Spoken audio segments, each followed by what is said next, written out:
कैसे हो आप सब? आई होप मस्त हो गए, अपनी पढ़ाई में एकदम व्यस्त हो गए। तो बच्चों, आज की इस सीरीज में जो हम लोग की सीरीज चल रही थी उसमें हम लोग सैंपल पेपर सॉल्व कर रहे थे।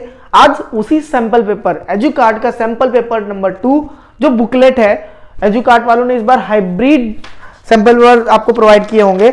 उसमें जो बुकलेट नंबर 2 है, ठीक है, सेट कोड बोल देता हूं मैं 32 एंड 1, ये जो सेट कोड है इसको हम लोग सॉल्व कर रहे थे। इसमें सेक्शन सी हम लोग को आज सॉल्व करना है। Section A and section B में अगर आपको कोई प्रॉब्लम होती है तो प्लीज आप उस वीडियो के कमेंट बॉक्स में पिन कर देना। अदरवाइज दूसरा ऑप्शन है आपका, आप व्हाट्सएप ग्रुप भी ज्वाइन कर सकते हो जिसका लिंक आपको हर वीडियो के डिस्क्रिप्शन में दिया होता है। आप उसमें भी आप कोई भी अपना डाउट पूछ सकते हो। ठीक है बच्चों, उम्मीद करता हूं अभी तक का आपको कोई भी डिफिकल्टी नहीं हुई होगी क्वेश्चन को समझने में और उसको सॉल्व करने में। तो चलो आगे बढ़ते हैं, आगे बढ़ाते हैं इस सैंपल पेपर की सीरीज को और खुद भी पढ़ते हैं। तो आज का सेक्शन सी है, उसमें पहला क्वेश्चन है, मैंने क्वेश्चन यहाँ पे पहले मेंशन किया हुआ है, if p is a prime number then prove that under root p is a irrational number. पहले तो मैं आपको बता दूं ये बच्चा मोस्ट इंपॉर्टेंट क्वेश्चन है, मोस्ट इंपॉर्टेंट क्वेश्चन है। इस टाइप का एक क्वेश्चन जरूर आता है पेपर में। तो इसको अभी तक का तो मैंने एक जो सैंपल पेपर कराया था उसमें नंबर था, अब ये एक आ गया क्या, वेरिएबल। तो इसको समझ लो, आपके नंबर वाले सारे क्वेश्चन हो जाएंगे। इसमें सबसे पहले मैं इसको सॉल्व कर रहा था कि सॉल्व करके टाइम वेस्ट नहीं करेंगे, आपको डायरेक्ट बता देंगे, बट मेरे को अच्छा नहीं लगा तो मैं दोबारा पूरा इरेज करके फिर से आपको एक एक line 1 to 1 step by step आपको सॉल्व करवा के बताना चाह रहा था। सबसे पहले क्या करेंगे, जो भी नंबर दिया होगा उसको प्रूफ करना इरेशनल, बट उसके कॉन्ट्राडिक्ट मतलब उसके जस्ट अपोजिट मान लो कि वो एक रैशनल नंबर है। तो हमने यहां पे लेट कर लिया root p is a rational number. अब रैशनल नंबर क्या होता है, रैशनल नंबर हमारा होता है is in the form of p by q where p and q is integer and q does not equals 0। ये हमारे रैशनल नंबर की डेफिनेशन है। तो मैंने यहां पे पहले जैसे कि root p is equal to ये है, तो इसमें कोई ना कोई क्या होगा, डिनोमिनेटर और न्यूमरेटर तो होगा ही। तो under root p is equal to a upon b where a upon b is a integer and b does not equals to 0। अब क्या किया, b को मल्टीप्लाई कर दिया अंडर रूट p से, तो यहां हो गया b root p is equal to a। अब क्या करेंगे, इसको स्क्वायर करेंगे। सेम स्टेप है बेटा, आप लोग इसी को ही किसी भी नंबर में कर सकते हो, स्क्वायरिंग बोथ साइड। अब जब हमने स्क्वायर किया तो यहां हमको मिला B square p is equal to A square. ठीक है, अब देखो यहां से क्या हो सकता है, b square is equal to A square by p। इससे हम कह सकते हैं a square is divisible by p। ठीक है, अब a स्क्वायर p से डिविजिबल है तो a भी हमारा p से डिविजिबल होगा। So a is also divisible bye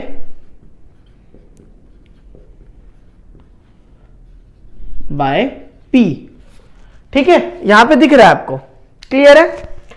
अब क्या करेंगे, इसको तो इक्वेशन 1 दे दो आप। ठीक है, अब बच्चे यहां तक का हमारा आधा सॉल्यूशन हो गया।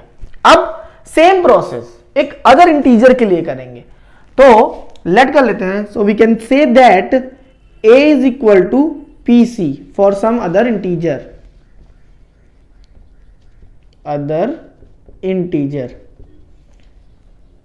एक अदर इंटीजर के लिए हम कर रहे हैं, जैसे अभी हम कुछ भी नहीं कर रहे हैं। ठीक है, अब यहां पे a is equal to pc हो गया।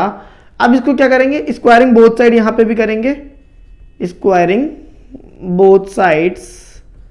तो यहां पे मिलेगा a square is equal to p square c square. अब a स्क्वायर फ्रॉम इक्वेशन 1, देखो a स्क्वायर की वैल्यू हम लोग ने निकाली इक्वेशन 1 में, क्या है, b square p is equal to p square c square. p से p कैंसिल हो जाएगा तो b square is equal to p c square. ठीक, अब ध्यान से देखो सेम ये वाला मिल गया यहां पे जैसे आया था। सो अब इस स्टेप को आगे बढ़ा के यहां पे लिख रहा हूं, c square is equal to b square by p. ठीक है, अब यहां क्या लिख सकते हैं, b square is divisible by p, तो b भी हमारा क्या है, b is also divisible bye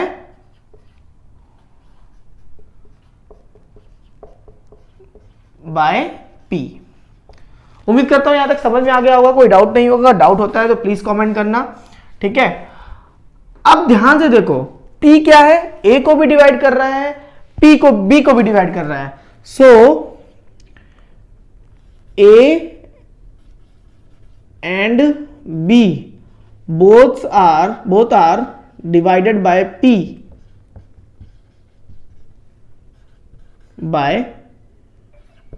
अब जरा ध्यान से देखो, दोनों p से डिवाइडेड है, बट हमारा क्या था, ये रैशनल नंबर हमने माना था।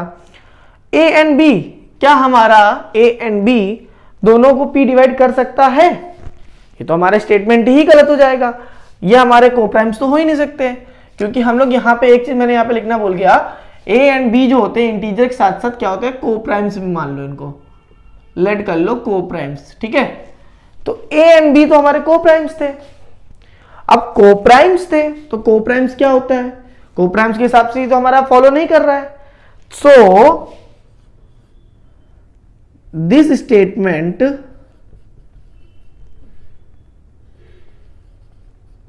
Under root p is rational number is false.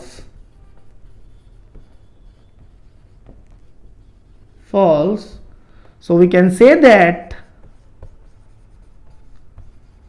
under root p is irrational number.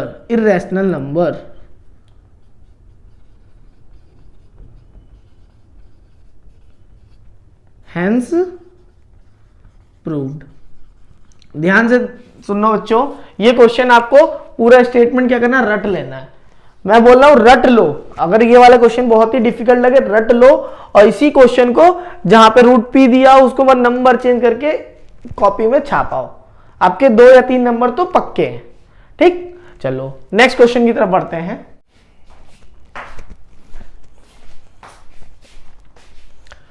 तो बच्चों नेक्स्ट क्वेश्चन देखिए, 27वां क्वेश्चन है इस सेक्शन का, मतलब इस सीरीज का। Deepika is a skateboarding with her friend Shikha in the school skate park. She is tracing parabolic path. Parabolic तो जानते हो आप कैसा होता है। If the path is depicted by the polynomial this then determine its zero. बच्चा लोग आपको px दिया हुआ है, पॉलिनोमियल दिया हुआ है क्या, 2x square minus 1 plus 2 root 2 x plus root 2 equal to 0 ले लो। अब के जीरोस निकालना है, जीरोस दूसरी लैंग्वेज में कह सकते हो रूट्स निकालना है, तो कैसे करेंगे, 2x square minus x plus 2 root 2 x plus root 2 is equal to 0। ध्यान से देखो, तो यहां से क्या कॉमन होगा, इन दोनों टर्म से कॉमन होगा x, तो यहां आ जाएगा 2x माइनस 1 प्लस यहां पे रूट 2 कॉमन है। ठीक है, बट हमको ऐसा लेना है, अगर प्लस लेते हैं हम तो यहां कॉमन क्या बचेगा, 2x माइनस 1 बचेगा। ठीक है, ये तो हमारा, सॉरी यहां पे मैंने गलत लिख दिया, ये माइनस का है, तो यहां पे माइनस रूट 2 कॉमन ले लेते हैं, तो अंदर बचेगा 2x माइनस 1, यहां पे आया 2x minus 1 and x minus root 2 is equal to 0। x की वैल्यू क्या हो गई, एक वैल्यू हो गई रूट 2 एंड एक वैल्यू हो गई 1/2।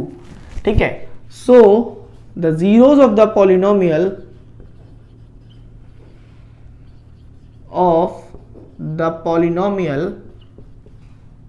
is root 2 and 1/2। ठीक है बच्चा, उम्मीद करता हूं समझ में आ गया होगा, बहुत इजी क्वेश्चन था। नेक्स्ट क्वेश्चन की तरफ बढ़ते हैं। तो बच्चों क्वेश्चन 28 देखिए, इसमें आपको ऑप्शन मिलेगा।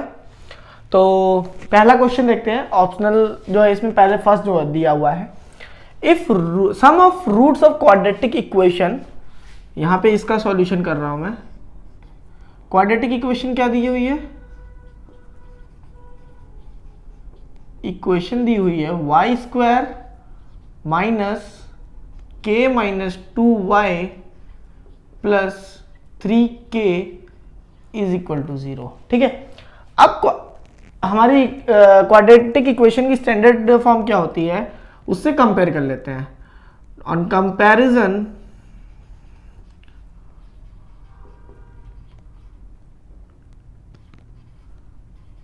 With a y square plus b y plus c is equal to 0, क्या मिला हमको, a is equal to 1, b is equal to minus के minus 2 and c is equal to 3k। ठीक है, अब सम ऑफ रूट्स दिया हुआ है, तो सम ऑफ रूट्स इसको कहते हैं alpha plus beta is equal to क्या होता है, minus b upon a. Sum of roots दिया क्या हुआ है, 2 दिया हुआ है, माइनस बी, बी की वैल्यू कितनी है, पहले तो ये माइनस लगा दो फिर माइनस बी की वैल्यू लिखो, माइनस के माइनस 2 अपॉन ए की वैल्यू है 1, तो 2 इज इक्वल टू, ये माइनस माइनस कैंसिल होगा, के माइनस 2 आ जाएगा, तो k की वैल्यू कितनी हो जाएगी, 2 प्लस 2 इज इक्वल टू के, तो k की वैल्यू आ गई हमारी 4। ठीक है बच्चा, ये हमको क्या करना था, प्रूव करना था, देखो हेंस प्रूव्ड। ठीक है बच्चा, चलो नेक्स्ट जो इसका सेकंड पार्ट है ऑप्शन उसको देखते हैं। इसको जल्दी से स्क्रीनशॉट ले लो या फिर नोट कर लो या समझ लो, अपने आप से कर लेना बाद में। ठीक है, मैं इरेज करता हूं, अब नेक्स्ट की तरफ बढ़ेंगे, इसका ऑप्शनल। अब ध्यान से देखो, तो सॉल्व कर x के लिए इसको सॉल्व करना है।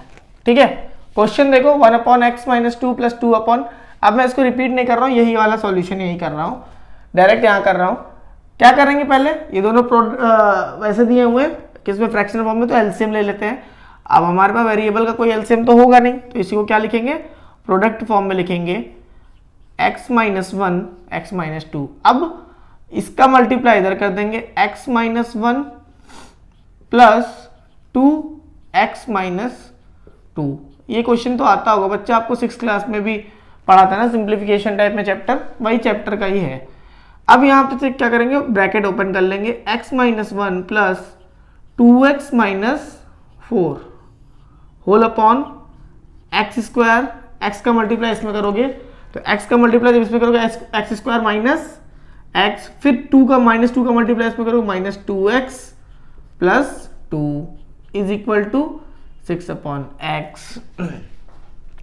यहां पे आया 3x minus 5 whole upon x square minus 3x plus 2 is equal to 6 upon x. X x add हो गया, minus minus plus, minus 1 4, minus 1 4 क्या हो गया, -5। ठीक है, अब इसका क्रॉस मल्टीप्लाई कर दो, यहां पे हो गया 3x square minus 5x is equal to, यहां पे आएगा 6x square minus 18x plus का 12। अब ये क्या करो, लाइक टर्म सब एक तरफ कर लो, सबको उधर भेज दो, मतलब कि अगर हम 6x square minus 18x plus 12, अब 3x स्क्वायर को भी इधर भेजा तो माइनस 3x स्क्वायर प्लस का 5x is equal to 0। 6x square में माइनस 3x स्क्वायर जाए, कितना बचेगा, 3x square minus 18x plus 5x, तो माइनस का 13x plus 12 is equal to 0। इसके बाद का प्रोसेस तो आप कर लोगे, उम्मीद तो ये कर सकता हूं आपसे कि नहीं कर सकता हूं, कर लोगे ना, नहीं कर पाओगे, चलो भाई मैं ही बता देता हूं भैया।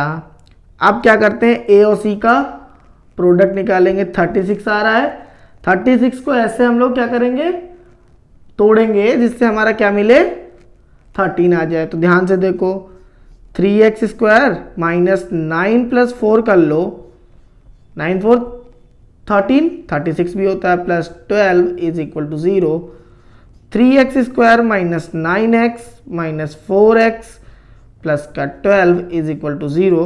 यहाँ से 3x कॉमन ले लो, x माइनस 3 माइनस 4 यहाँ से कॉमन ले लो, x माइनस 3 क्या आया, x minus 3 and 3x minus 4 is equal to 0। Solve करोगे तो x minus 3 is equal to 0, तो x की वैल्यू कितनी आ गई, 3 आ गई। एक तो x की वैल्यू 3 हो गई और 3x minus 4 is equal to 0, तो 3x की वैल्यू कितनी हो गई, 4। इसमें x की वैल्यू कितनी मिली, 4/3। हमारे x की वैल्यू कितनी आ गई, x इज इक्वल टू 3, 4/3। ये क्या हो गया, हमारा आंसर हो गया। उम्मीद करता हूं बच्चों क्वेश्चन समझ में आ गया होगा। ठीक है, अगर नहीं समझ में आता तो हर बार की तरीके हर क्वेश्चन में जैसे मैं बोलता हूं, प्लीज कमेंट करो, आंसर पूछो, बिल्कुल शर्माओ मत। चलो नेक्स्ट क्वेश्चन देखते हैं हम लोग। देखो बच्चों 29th क्वेश्चन है, in figure if O is a centre, O एक सेंटर है फिगर का, of a figure PQ is a cord, PQ क्या है, PQ एक कॉर्ड है, एंड टेंजेंट PR, PR क्या है, टेंजेंट है, makes an angle of P degree, एक एंगल क्या बना रहा है, P degree 50 degree, sorry 50 degree given है डायग्राम फिलहाल, तो with the chord PQ, with the chord PQ, PR at P makes an angle 50 degree with the chord PQ, ठीक। Then prove that POQ is equal to 100 degree. अब कैसे करेंगे, ध्यान से देखो। सबसे पहले गिवन क्या है हमें, एंगल QPR बोल सकते हैं ना, angle QPR is equal to 50 degree, ठीक है, ये हमको क्या है, गिवन है। अगर हम इसकी बात करें एंगल OPR की, angle OPR is equal to होता है 90 डिग्री, क्यों, radius is perpendicular to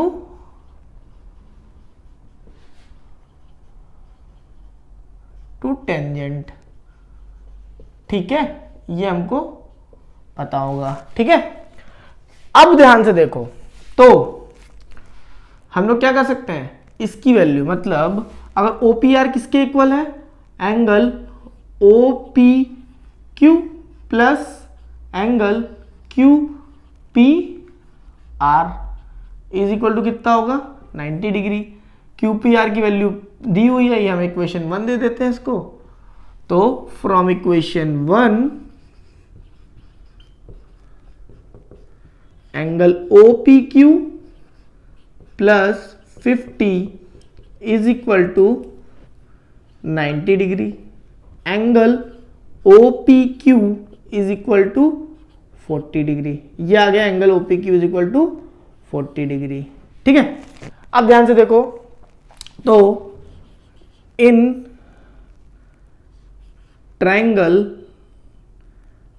O किसकी निकालनी थी, POQ की ना, in triangle PQO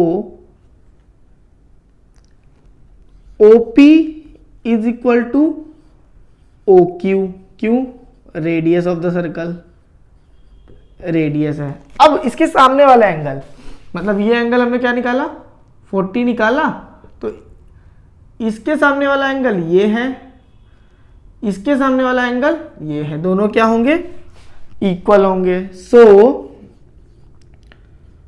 angle OQP is equal to OPQ, opposite है, यहाँ पे स्टेटमेंट लिख देना, opposite angle of equal sides. ठीक है, ट्रायंगल की प्रॉपर्टी होती है, क्योंकि अब क्या कर सकते हैं, इसको इज इक्वल टू यहां पे लिख दो 40 डिग्री।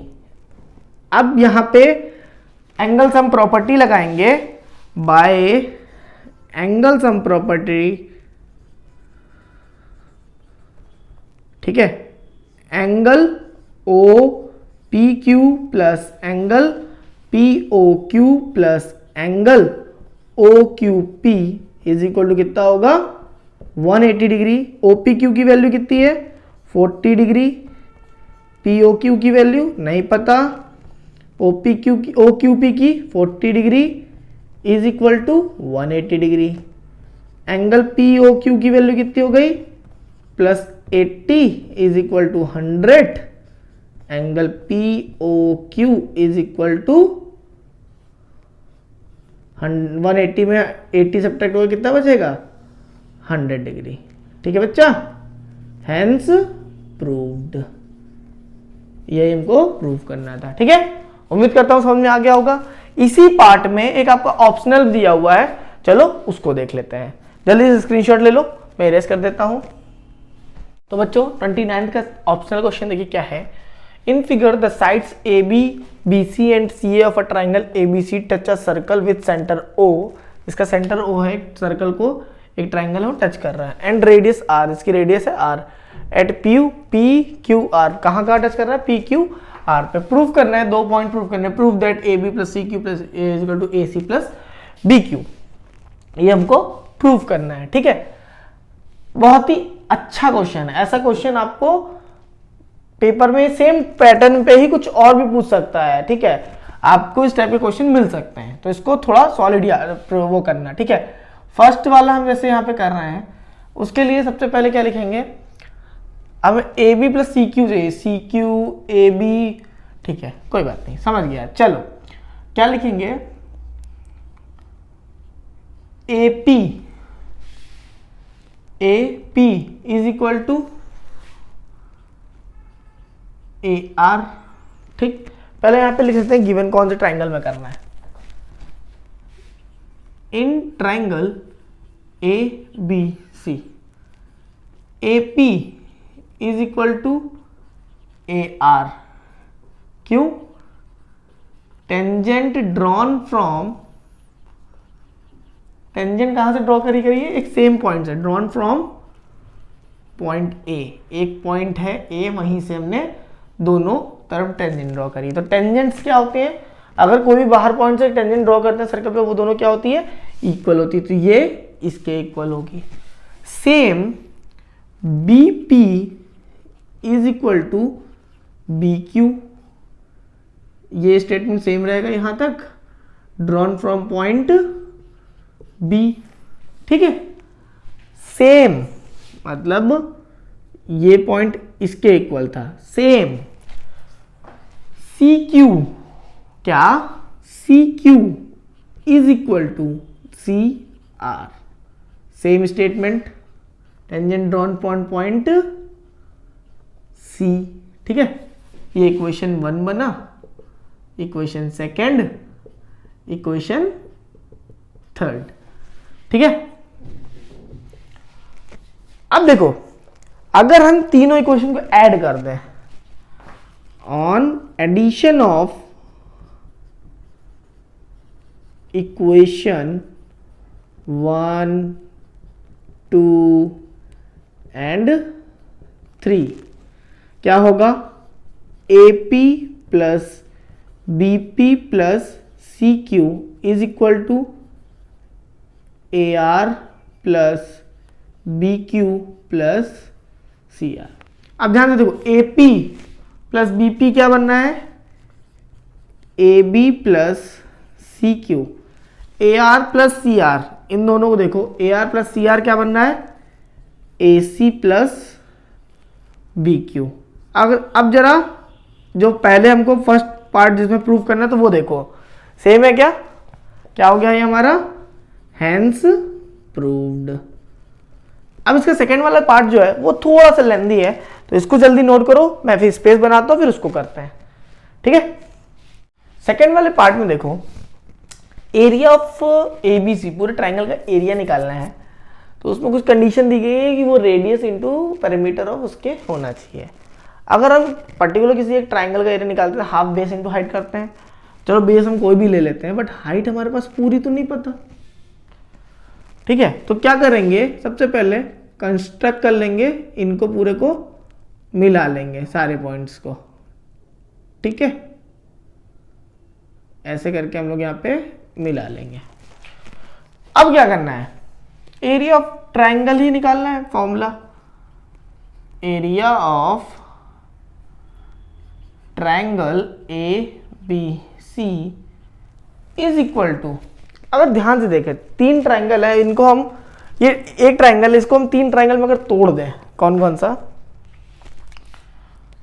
पहला area of triangle BOC plus area of triangle AOB plus area of triangle AOC।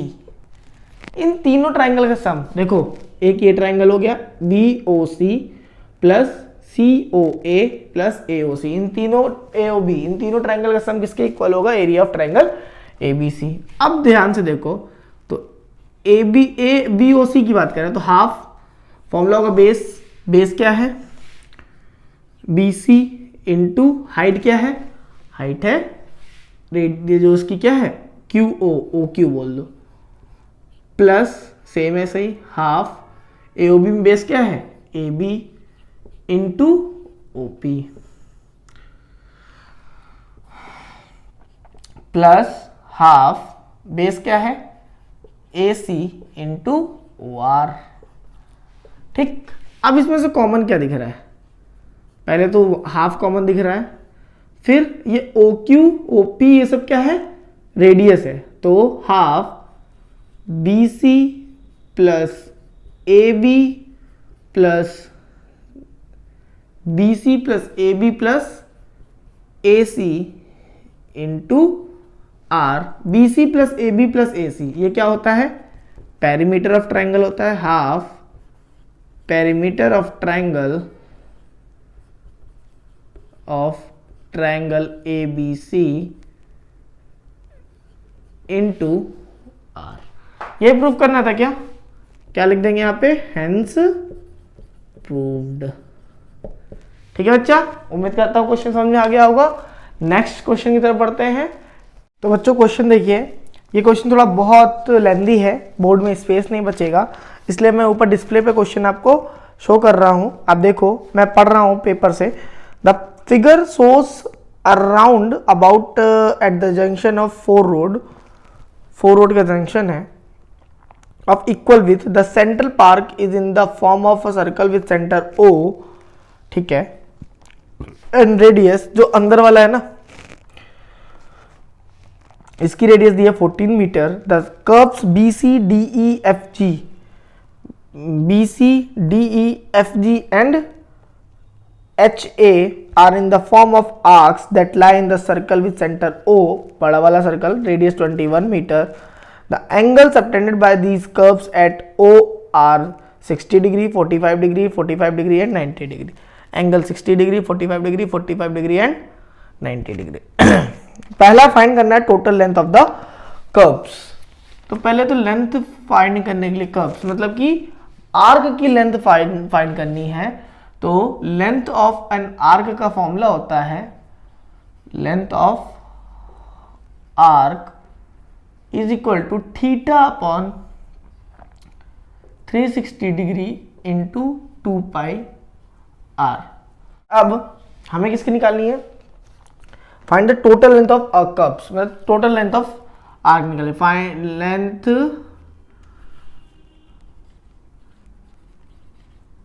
Of curves is equal to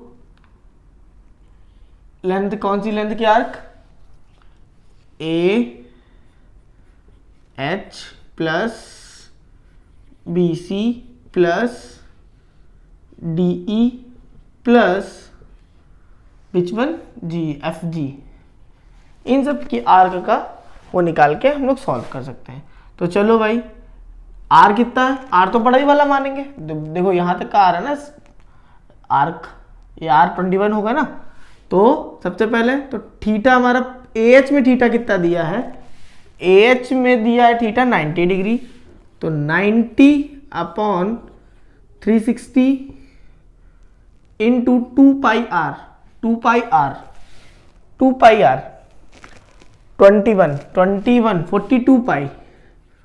42 pi plus BC में कितना दिया है?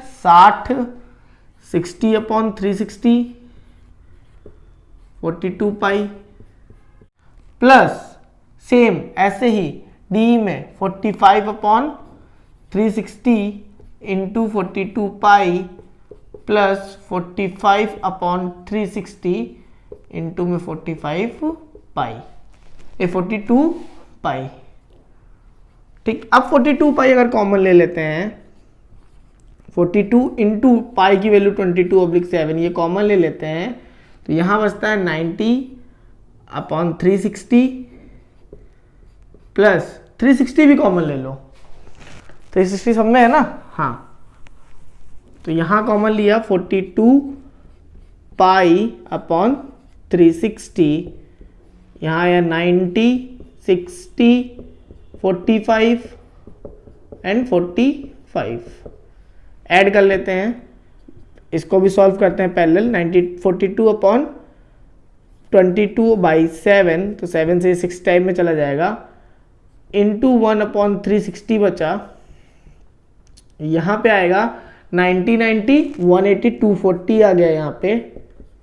ठीक है, 22 इंटू 6 कितना होगा, 6 इंटू 22 इंटू ये गया 12 से 2 टाइम में, 12 से 3 टाइम में, तो 2/3 बचा, 3 से गया 2 टाइम में, तो 22 इंटू 4 कितना होगा, 88 मीटर। हमारी किस पूरे आर्क जितनी भी आर्क्स है कर्व्स की, सबकी लेंथ टोटल कितनी हो जाएगी, 88 मीटर। ठीक है, इसका सेकंड पार्ट जो है वो भी देख लेते हैं क्या है। उसमें बोला find the area of a circular road surrounding the centre of park. In road का एरिया निकालना है, इसका मैं जो ये थोड़ा कलर दे रहा हूँ ना, इनका पूरा एरिया निकालना है। तो ये भी बहुत इजी है, तो देख लेते हैं, यहीं पे देख लेते हैं, 1-2 लाइन में ही हो जाना चाहिए, वैसे आधा कैलकुलेशन हम लोग कर चुके हैं। अब एरिया जब निकालेंगे, एरिया ऑफ क्या होगा, ये सेक्टर बनेगा, सेक्टर होगा ना, हाँ ये पूरा रोड बन गया। ठीक है, तो एरिया जब निकालेंगे, बड़े वाले सेक्टर में छोटा वाला सेक्टर माइनस कर देंगे, एरिया ऑफ रोड है ना, एरिया ऑफ रोड, हाँ ठीक है। इसमें क्या करेंगे, बड़ा वाला सेक्टर जो है एरिया ऑफ, ऐसे मान लेते हैं, लिखते नहीं स्टेटमेंट तो कैसे कर सकते हैं, टोटल ओवरऑल अगर जब थीटा अपॉन, इसमें भी फॉर्मूला होता है एरिया ऑफ ट्राइंगल का, वो होता है theta upon 360 into pi R square. But यहां पे डिफरेंस है, एरिया ऑफ इसका बता रहा हूं सेक्टर का, ठीक है, बट एरिया ऑफ रोड जब निकालेंगे तो क्या होगा, बड़ा वाला सेक्टर थीटा अपॉन 360 जो हम लोग पुट कर सॉल्व कर चुके हैं ना, तो ये आएगा 240 अपॉन 360। ठीक, अब यहां पे पहले बड़ा वाला आर, तो 21 पाई आर स्क्वायर होता है 21, तो ये हो जाएगा पाई इंटू 21 का स्क्वायर माइनस पाई इंटू 14 का स्क्वायर। ठीक है, इसको सॉल्व कर लेंगे तो 2/3 हो जाएगा ये, ठीक है, इंटू पाई कॉमन ले लेंगे 22/7 हो जाएगा। यहाँ पे आएगा 21 प्लस 14, फिर आएगा 21 माइनस 14। 21 माइनस 14 कितना होगा, 7 होगा, जो कि कट जाएगा इससे। यहाँ पे आएगा 22 2 हो जाएगा 44/3 इंटू यहाँ पे आएगा कितना होगा 415 213 35। ठीक है, अब इसको जब आप सॉल्व कर लोगे तो 513.33 मीटर आंसर आ जाएगा, मीटर स्क्वायर। ठीक है बच्चा, उम्मीद करता हूँ क्वेश्चन समझ में आ गया होगा। इफ इस क्वेश्चन में भी कोई डाउट होता है तो प्लीज कमेंट करना। इंपॉर्टेंट एंड थोड़ी कॉम्प्लिकेशन लैंग्वेज थी, इसमें थोड़ी लैंग्वेज थोड़ी ट्विस्ट कर दी गई थी, क्वेश्चन कुछ भी नहीं था। ठीक है, चलो नेक्स्ट क्वेश्चन की तरफ बढ़ते हैं। देखो बच्चों, ये क्वेश्चन है सेक्शन सी का लास्ट क्वेश्चन होगा, इस वीडियो का भी लास्ट होगा, ध्यान से देखो। Vijay had some bananas and he divided them into 2 lots A and B. He sold the first lot A at the rate of 2 rupees per banana and got a total collection of 400 rupees. If he had sold the first lot A at the rate of 1 rupees per banana and second lot B at the rate of 2 rupees per 5 bananas, his total collection would have been 470 rupees. हमको बताना है कि उसके पास total कितने bananas थे। तो सबसे पहले लेट कर लो, let the number of bananas in lot A is equal to X and lot B is equal to Y। अब यहाँ पे अकॉर्डिंग टू क्वेश्चन लिख लेते हैं। ATQ का मतलब पता है क्या बोल रहा है? पहली condition, he sold the first lot A at the rate of 2 rupees per banana. तो 2 इंटू एक्स प्लस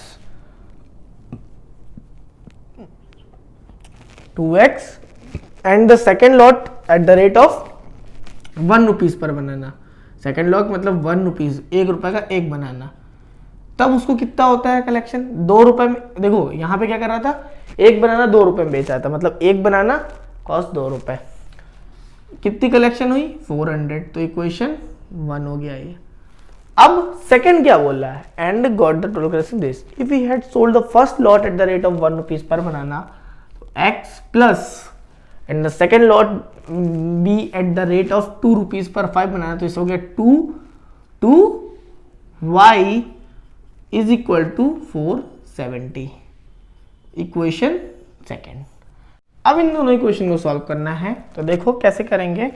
सबसे पहले तो इक्वेशन को पहले एक किसी भी वेरिएबल को इक्वल कर लेते हैं। तो on multiply by 2 in equation. किस इक्वेशन में 2 का मल्टीप्लाई करना है? पहले में कर देते हैं फर्स्ट। तो ये हो गया 4x plus 2y is equal to 800। Equation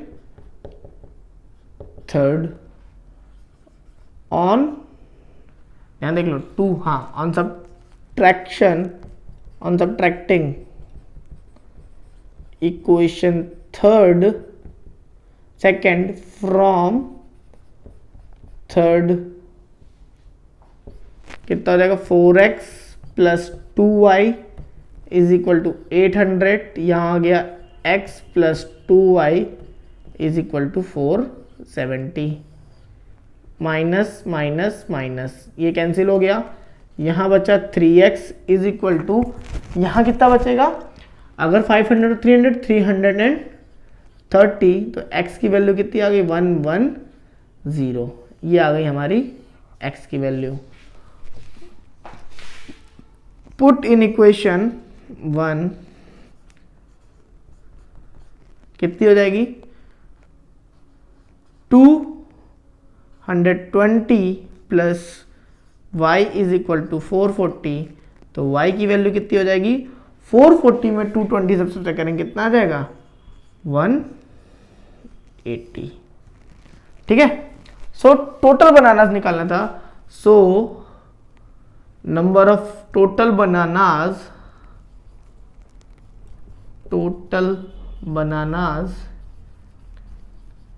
is equal to x plus y. X कितना था? 110 प्लस 180 कितना आ जाएगा? 290। ठीक है बच्चों। तो मतलब उसके पास, विजय के पास टोटल कितने बनानास थे? 290।